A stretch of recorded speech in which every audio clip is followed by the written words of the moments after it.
নমস্কার, কেমন আছেন আপনারা সবাই? আশা করছি ভালোই আছেন। আর আমরাও এই গরমে ঠিকঠাকই আছি। এই গরমের সাথে না আমার একটা ছোটোবেলার স্মৃতি খুব ওতপ্রোতভাবে জড়িয়ে রয়েছে।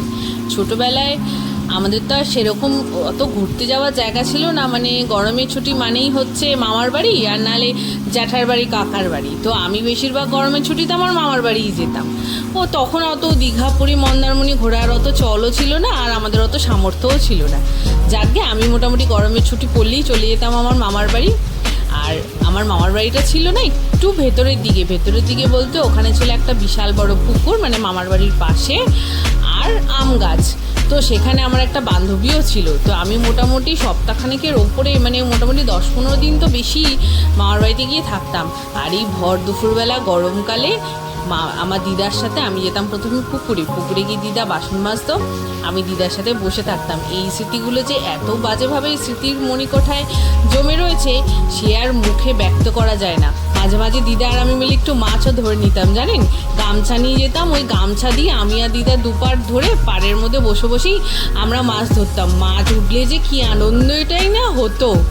আর দিনের শেষে ওই দুপুরবেলাটা খাওয়া দাওয়ার পর দিদি যখন ঘুমোতো তখন বাড়ির দরজার ওই খিলটা খুলে চট করে চলে যেতাম ওই মামার বাড়ির পাশে একটা বান্ধবী থাকতো আমার, ওর সাথে আমের ওই কাসুন দিদি আম মাখা করে না, ওই আম মাখা খেতে। তো সেখানে একটা বড় আম গাছ ছিল। তো ওই আম গাছটাতে আমি আর আমার বান্ধবী ঢিল মেরে না আম পাড়তাম বলতে ঢিল মারলে ওই কাঁচা আমগুলো পড়ে যেত মাটিতে। এই গরমের মধ্যে সেই আমগুলো নিয়ে ও বাড়ি থেকে ছুরিয়ে আনতো, আর আমি দিদা বাড়ি থেকে নিয়ে যেতাম কাসন দিয়ে আর নুন। বাস দুজনে মিলে ওই আম কোনো রকমে আধা কাঁচা মেখে সে খাওয়ার যে আনন্দ সে তো আর মুখে বলে প্রকাশ করা যায় না। এত গরমেও মনে হয় তখন সেগুলো যে কি একটা শান্তি দিত। যাকে গল্প করতে করতে তো আমার রান্নাবাড়ির এদিকে প্রায় অলমোস্ট গোছগাছ হয়েই গেছে। আজকে রান্নার মধ্যে করব হচ্ছে একটু ডালের বড়া করেছিলাম। ডালের বড়া দিয়ে করলাম হচ্ছে নিরামিষ করে এঁচড়ের তরকারি, আলু দিইনি কারণ আমি আলু ছাড়াই রান্না করছি এখন, যেহেতু ডায়েটটা ফলো করার ইচ্ছা রাখছি, যতটা পারি করি আর কি। আর করেছিলাম আম দিয়ে টকের ডাল আর বরবটি ভাজা। এই ছিল আমার আজকের মেনু। আর ফল কেটেছিলাম প্রচুর, কারণ ডাক্তার বলেছে যতটা পারবেন ফল খাবেন আর খাওয়াবেন। তো ফলটা আমি অনেকটাই রাখি আমার ডেইলি ডায়েটে। তারপরে এই ফলটা কি বলেন আপনারা, আমি তো সবেদা বলি, মানে ছোটোর থেকে আমার এই যে কী প্রিয় ফল বলে বোঝাতে পারবো না। এই সবেদাটা আমি আমার জন্যই কিনেছি, কারণ মেয়ে খুব একটা বেশি পছন্দ করে না আর বর তো খাই না।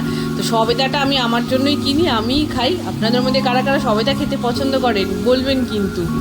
আর তারপরে করলাম ব্রেকফাস্টের জোগাড়। ব্রেকফাস্ট মধ্যে এই গরমের মধ্যে মোটামুটি আমি ওই ডেইলি চিয়া সিডস, টক দই, ড্রাই ফ্রুটস, খেজুর আর যা ফল থাকে সেই ফলগুলো দিয়েই মেখে দেওয়ার চেষ্টা করি। তো সেটাই বানিয়ে ফেললাম। বানিয়ে এবার বরকে দিয়ে দিলাম, আর একটু নুন দিয়ে দিই যাতে টক ব্যাপারটা না লাগে। তো নুন দিয়ে আমি ওটা বরকে দিয়ে দিলাম ব্রেকফাস্টটা দিতে, মানে খেতে। রান্না তো আমার শেষ। রান্না শেষ করে এবার যাব করতে স্নান, আর স্নান টান করে দেবো পুজো দিতে গেলাম গাছের ফুল তুলতে। গাছের ফুলগুলো না দেখেন গাছটাও কীরকম গুটিয়ে যাচ্ছে, আর ফুলগুলো না কীরকম গুটিয়ে যাচ্ছে। আগে কিন্তু এই গাছটা না খুব সুন্দর ফুলগুলো হতো ছড়ানো, আর এত সুন্দর লাগতো দেখতে কি বলবো আপনাদের। আর এই আজকে গাছে খুব বেশি একটা ফুল হয়নি, তবে যা হয়েছে তা দিয়ে আমি আজকে পুজোটা দিলাম। আর দোকান থেকে 2টো মালা কিনে এনেছিলাম ঠাকুরকে দেবো বলে, কারণ আজকে বৃহস্পতিবার।